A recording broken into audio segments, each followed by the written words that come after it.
Hello everyone, Early here, and this is going to be the start of a new series where I just do a little bit of chatting about a topic that I'm interested in or that I want to rant about. So today, for our first topic, we're going to start with crochet and the art of crochet. According to Wikipedia, crochet is derived from a French word, crochet, diminutive of croche, in turn from the Germanic croc, both meaning the word hook. Crochet is a form of creating textiles using a crochet hook to interlock loops of yarn in order to create something. There's plenty of things out there that you've probably seen that are either crocheted or knitted. What is the difference between the two, crochet versus knitting? Well, knitting requires two needles working together to interlock loops, while crochet requires a single hook in order to create items. Now, I personally know and love to crochet. I'm not very good at it personally, and I'm very limited on what I can make, but I have made hats, I have made fingerless gloves, I have made little pumpkins. I have made my sister a little Oddish plush once.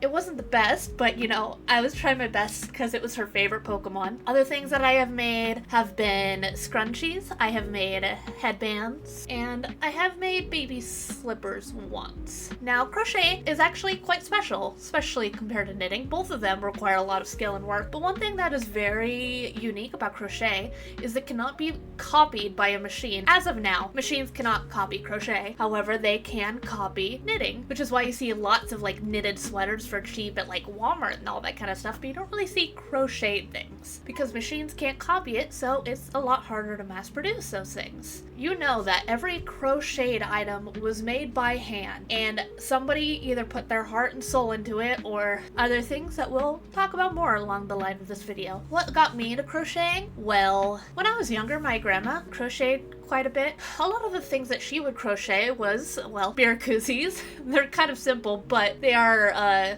nice to have so that you can hold your drinks without making your hand go cold. I also learned a form of making scarves with finger crocheting when I was young, but once I got older, my older sister actually started a club at her school called Project Warmth, which is women and real men making things. And they crocheted items in order to give them to the homeless. So she worked on her crocheted skills starting on from that, and I learned what I know from her, but definitely not up to my sister's skill. My sister has a lot of talent when it comes to crocheting. I mean, she made 6 or 8 whole ass queen sized blankets for people one year for Christmas, and if you know anything about crocheting, that is a lot of time, effort, and work, and money, because, well, unfortunately, yarn, especially nowadays, is very expensive, especially if you want the good stuff.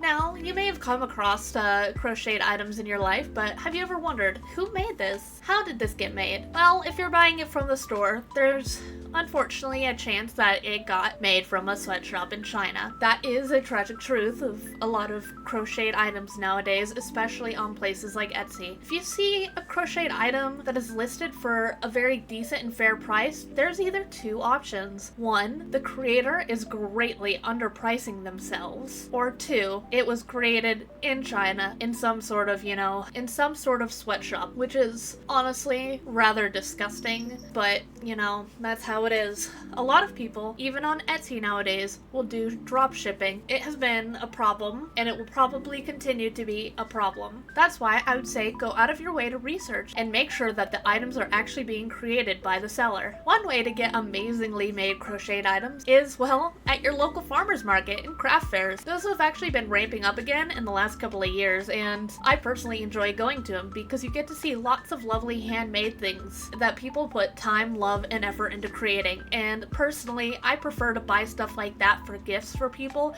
as opposed to, some mass-produced garbage bought at Walmart or on Amazon. But that's also personal preference. The art of crochet is something that I feel like is accessible for anyone to learn. It doesn't take a lot of money to get basic supplies, and you could theoretically even get some old yarn from like yard sales or Goodwill. It might not be the best of yarn, but it's at least decent to practice with, and just learning to make a couple of items by hand, I feel like those gifts personally mean a lot more to me, at least, than anything else. One thing that I absolutely love to make in my free time is little crochet pumpkins. There's actually a lot of really lovely tutorials here on YouTube that show you how to make them very simply, very easily, that even a beginner can follow. And I love it. I love to see people spreading the knowledge for free because, well, back in the day, that was kind of knowledge that you had to learn from somebody, like, in person. And the fact that now we have accessibility to learn these kind of skills, just not necessarily face to face, but in a video where you can actually see it with your own two eyes as it's happening, is quite lovely. Personally, I have no idea how to knit, and I have heard that it can be extremely tiring on your shoulders, so I have mad respect for all of the people that go out of their way to learn knitting. I personally prefer crochet though, because I can sit back, relax on my couch, and crochet up something real nice for somebody, whether it be a pumpkin, a hat, or other things.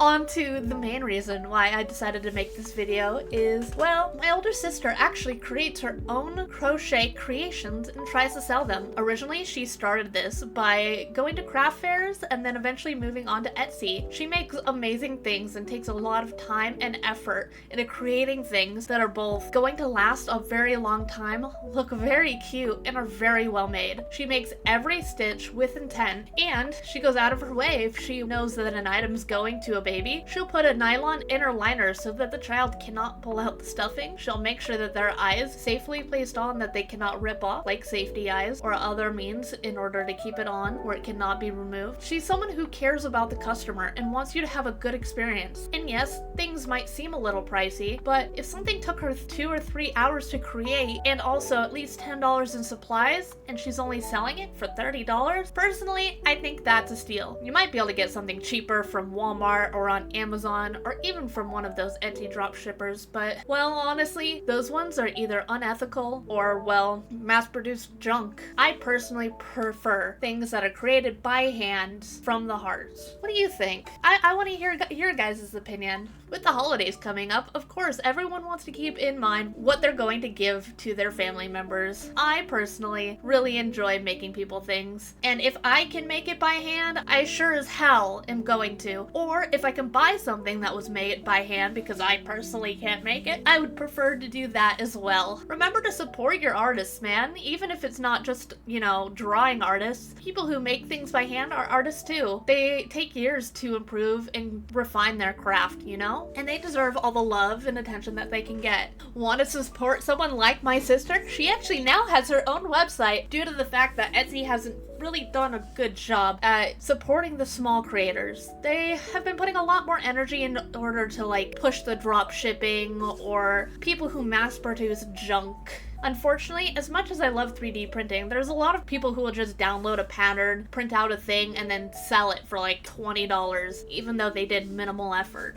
I respect it if you have made the own 3D design yourself, but if I have to see the same goddamn little octopus or turtle for the billionth time, I swear I'm gonna lose it! I'm gonna lose it! I hope I've made you guys more interested in crochet itself. If you have already been doing it yourself, I would love to hear where you started and how far you've really come, because I mean, I've been doing it for years and I'm still very limited on what I can do, but it's still very, very fun, and I love creating things. I even made a baby blanket for my niece when she was going to be born, and I think it turned out pretty okay. I mean, it's a little wonky, but it's soft, and I did baby safe yarn in order to make it. If you've made it to the end of the video, thank you so much. I appreciate everybody's support, and I really hope you enjoyed it. If you did, remember to like, comment, and subscribe on the video. That really helps. It really does.